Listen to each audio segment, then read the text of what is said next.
reconhecimento de novas propostas terapêuticas. O contato entre a célula e a periferia é um contato bastante íntimo, intrínseco e muito delicado.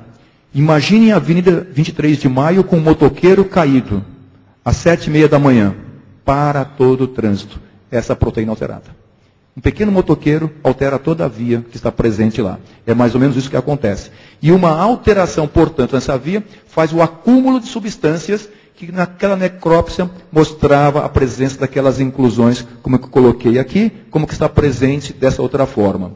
Outra forma especial, o esporte. Será que o esporte favorece a esclerose lateral amiotrófica? Por exemplo, o Lou Gehrig, que é esportista, esse indivíduo, ele é um promotor público, Rafael Guaraniello, estava muito preocupado com os atletas desenvolvendo doenças degenerativas e câncer, e assim começou-se um estudo.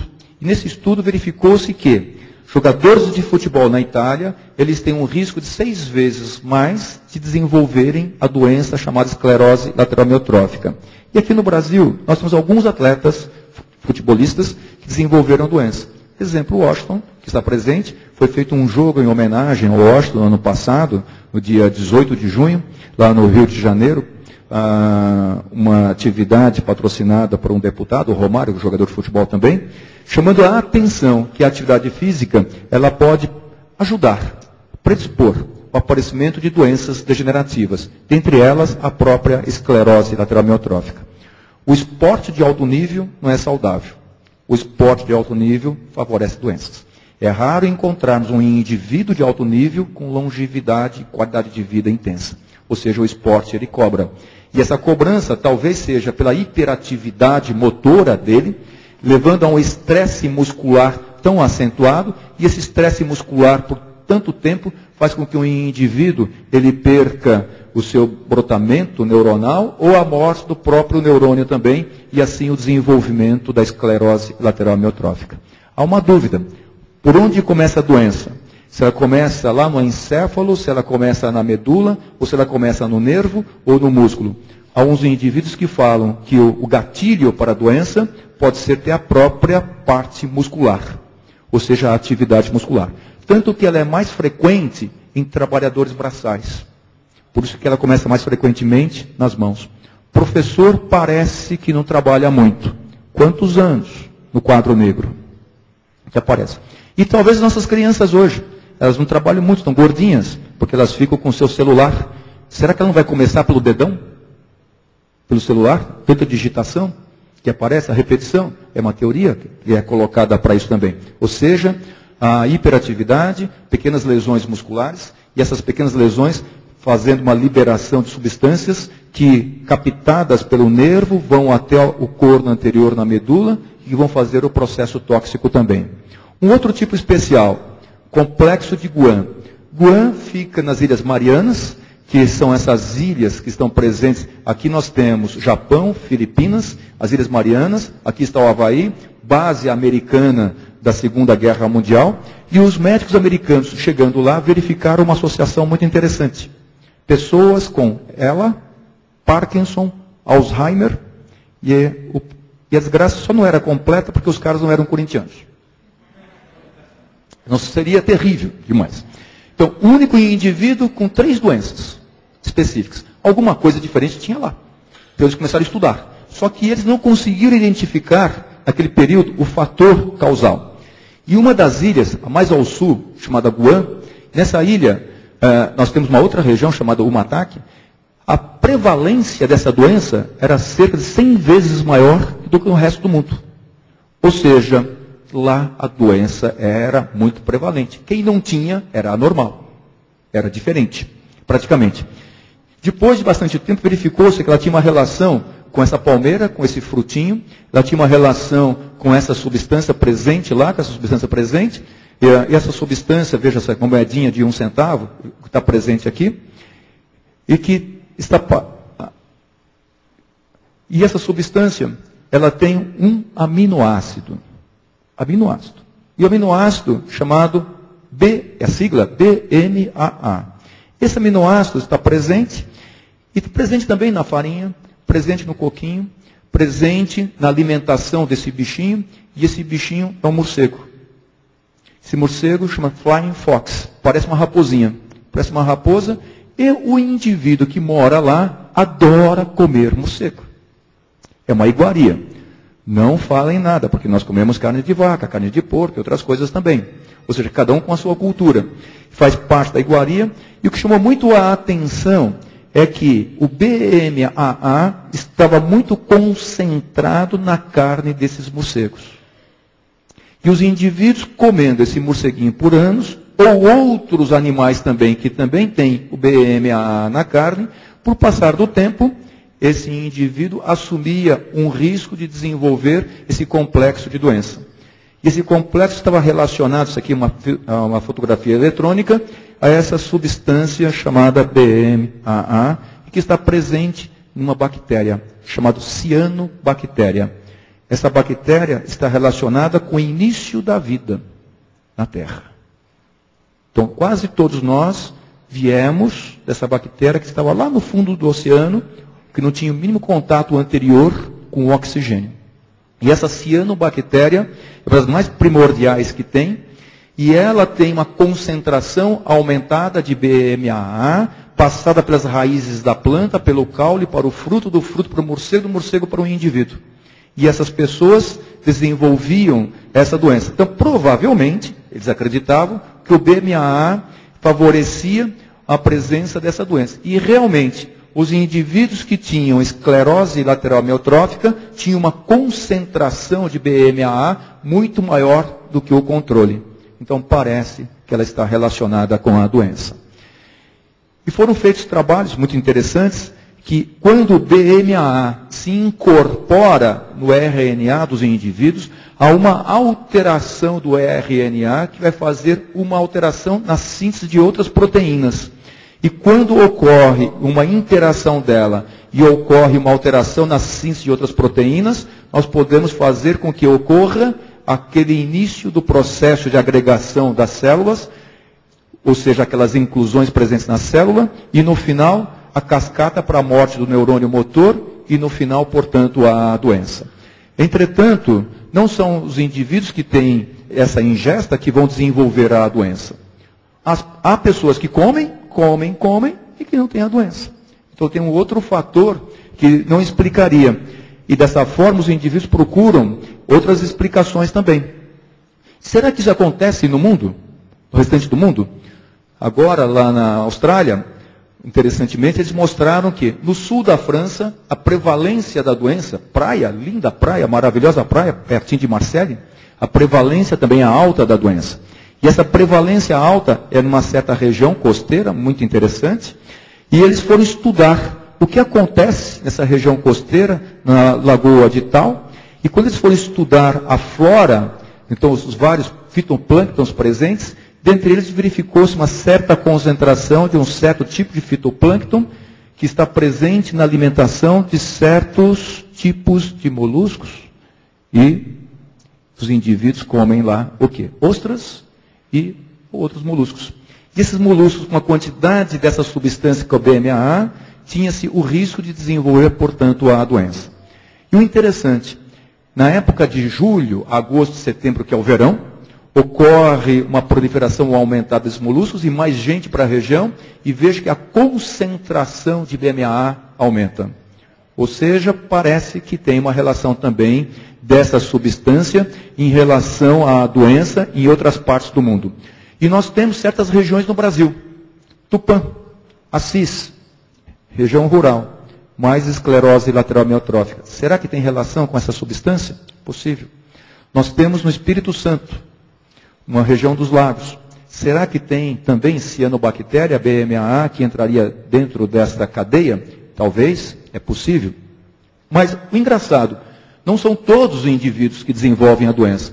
Há, portanto, algum outro fator que faz com que seja acelerado esse processo de toxicidade. A célula que faz muita atividade, ela pode entrar num sistema de cansaço e de degeneração. Alguma coisa que favorece o processo de toxicidade. Para que uma célula funcione, ela tem que estimular a outra. Só que essa outra superestimulada, em excesso, ela pode morrer. E dentre as células, nós temos o neurônio motor inferior, para que ele seja estimulado, precisa de receptores, chamado receptores de glutamato. E o glutamato é que faz a célula funcionar. Só que o excesso dessa função leva à morte celular.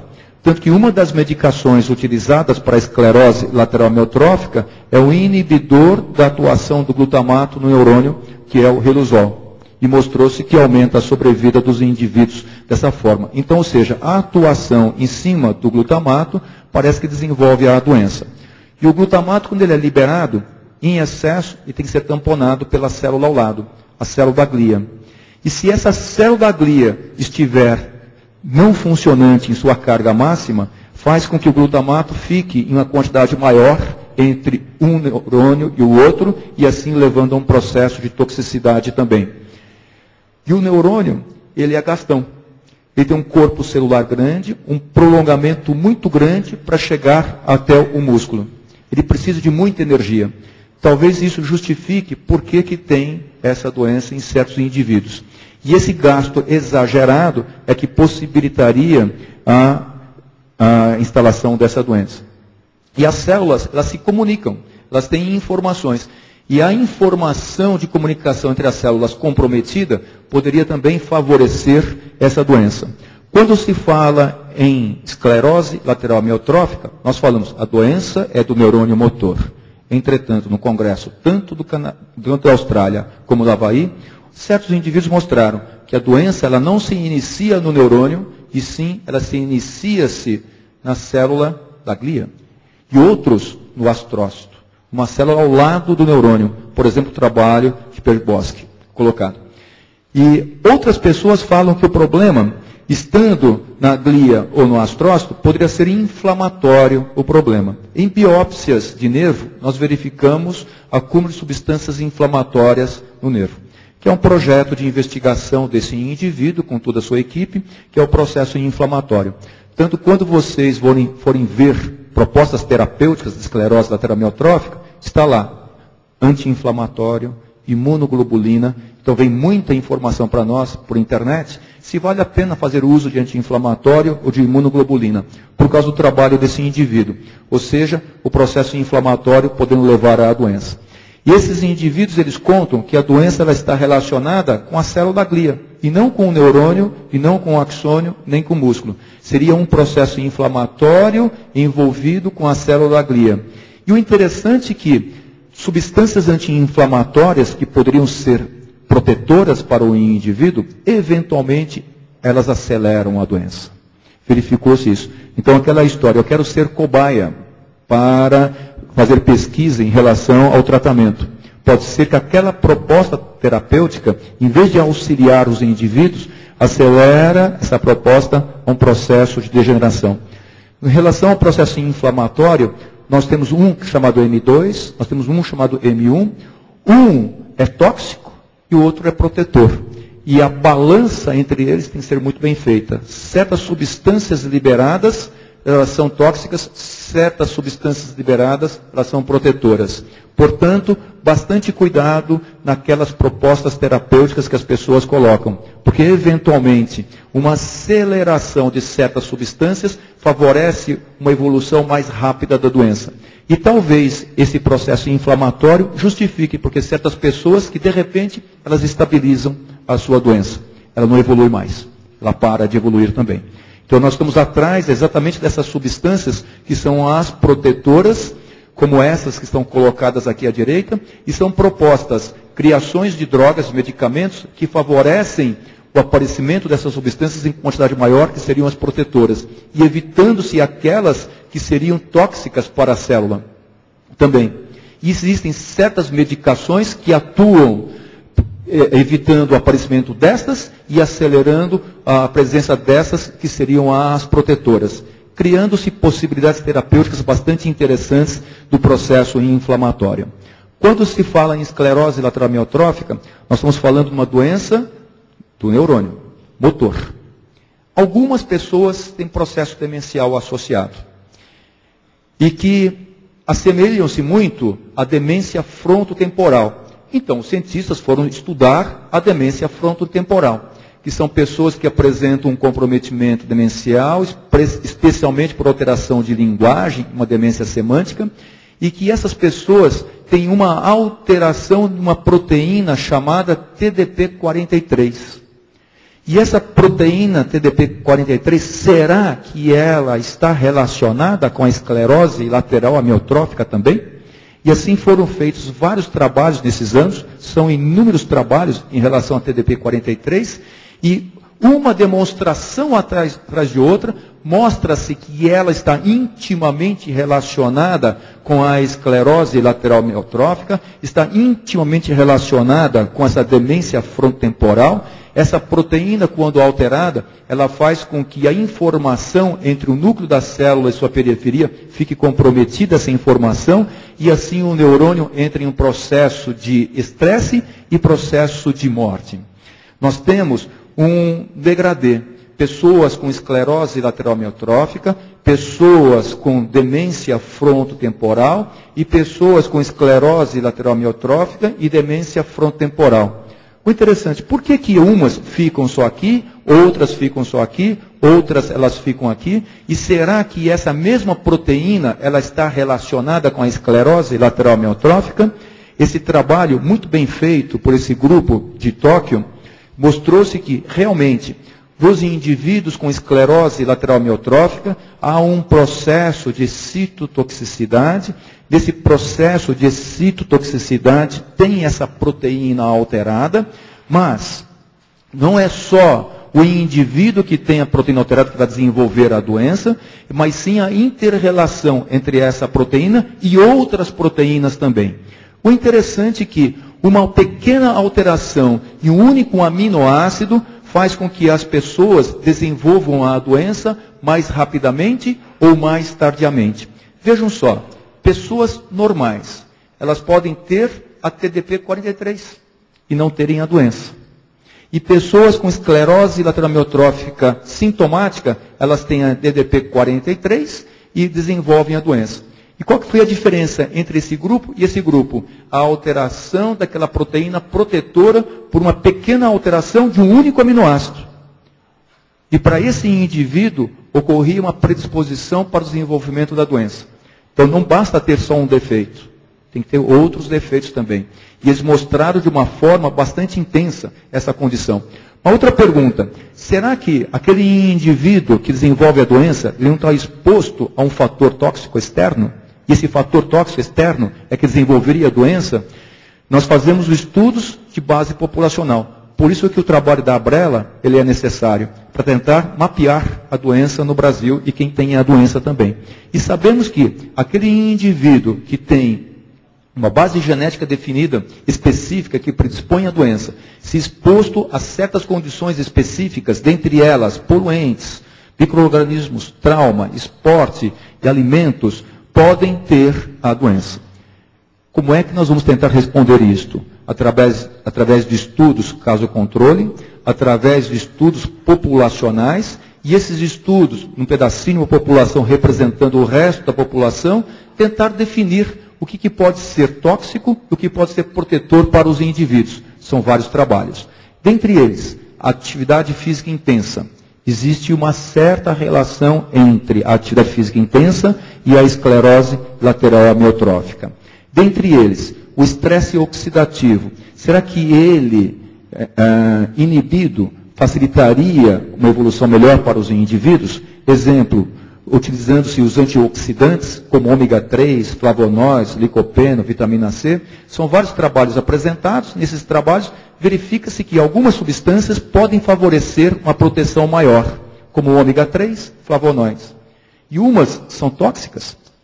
O fumo aumenta muito a evolução da doença. Motor diesel, ou seja, ou aquilo que a gente utiliza em motor diesel, o combustível. E campos magnéticos também parece que favorecem a doença. Mas outro detalhe, e o gordinho? Será que tem mais doença ou menos doença? E o indivíduo tem colesterol mais elevado? Será que tem mais ou tem menos doença? E nos trabalhos populacionais mostrou-se que existe uma certa proteção, o vinho e os alimentos multicoloridos, com os licopenos, também favorecem a proteção. Aquele que é magrinho, muita atividade física, muito hambúrguer, campo magnético, gás tóxico, fumante, pesticida, favorece a doença que tem. E a evolução dela também. Certas regiões não tem nada disso. Exemplo, essa região linda, lá no Mato Grosso do Sul, bonito. Espera-se-ia que não tivesse doença, mas existem pessoas com a doença. Portanto, será que é a cianobactéria de novo, que está presente lá? E essas condições fazem com que nós entendamos pequenos pedaços, como do elefante. Se estivermos cegos e pegarmos a tromba, nós vamos achar que seja uma mangueira. Se pegarmos outras partes do elefante, vamos considerar que sejam outras estruturas, por exemplo, uma parede ou uma corda. Depois que nós tiramos a venda, é que nós vamos ver o contexto geral. É isso que nós estamos tentando entender nesse processo todo de esclerose lateral amiotrófica.